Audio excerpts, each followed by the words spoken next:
Antonio Bonadonna è lo chef dell'abbazia Sant'Anastasia. Luogo prestigioso, un luogo potremmo dire definire anche magico. Come si diventa chef di un luogo così particolare? Ma si diventa chef intanto per quello che si ha all'interno.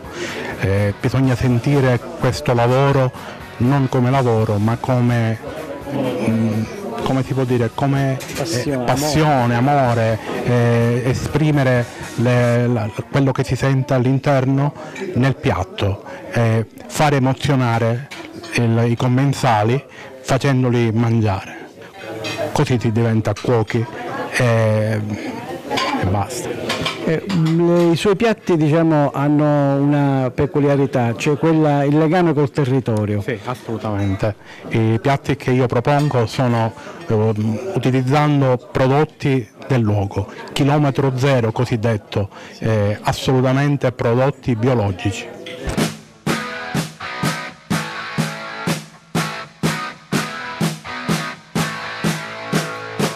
Piatto oggi troviamo le delizie del territorio, ecco il nome del piatto.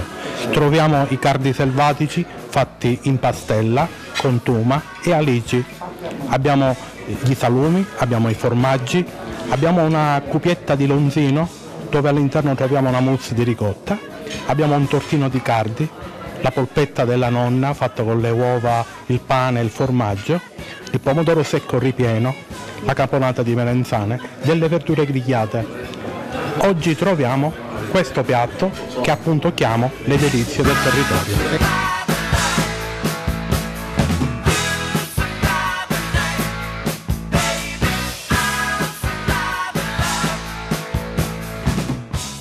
I piatti variano in base alla stagione. Ogni stagione ha un suo piatto. In questo periodo abbiamo tanti funghi, abbiamo tante verdure selvatiche, di conseguenza questo periodo è propenso per queste cose.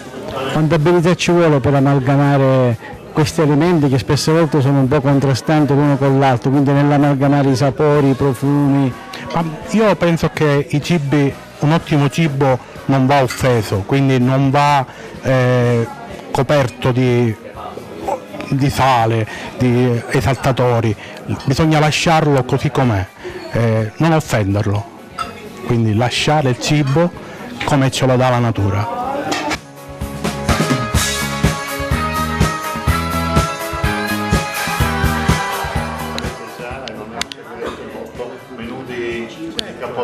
Sì, l'abbiamo, lo possiamo trovare.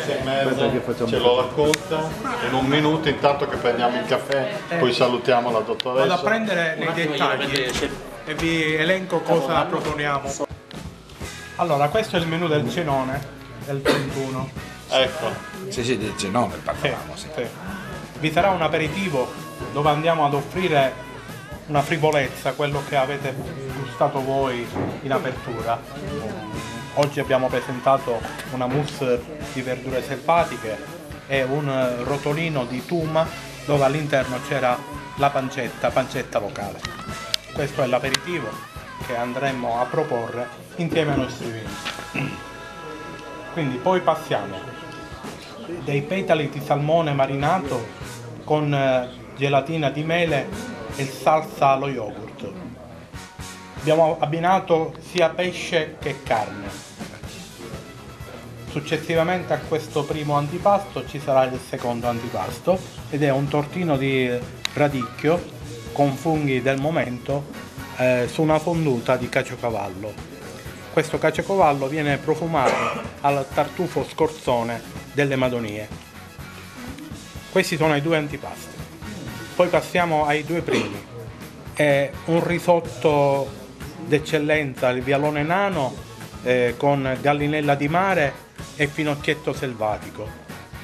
Segue un tortello ripieno di carne di capriolo in salsa di ricotta alle erbe e del ribes. Questi sono i due primi. Il secondo è un trancetto di baccalà in una panura croccante su un purè di finocchi dolci.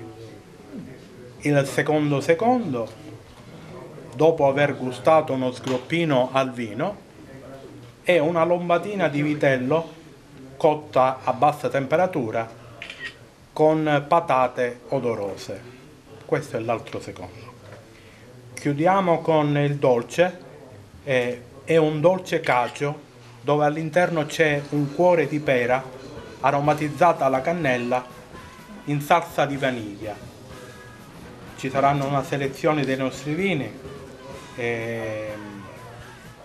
ci sarà lo Chardonnay, il Carnemaschi, senza inverso Syrah, il Litra, lo spumante, e poi giù in sala congressi le lenticchie del buon augurio e il panettone. E il caffè per chiudere. Il caffè per chiudere.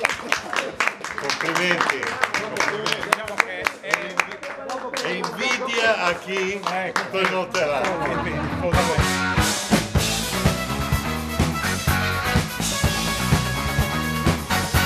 Il futuro è nei giovani.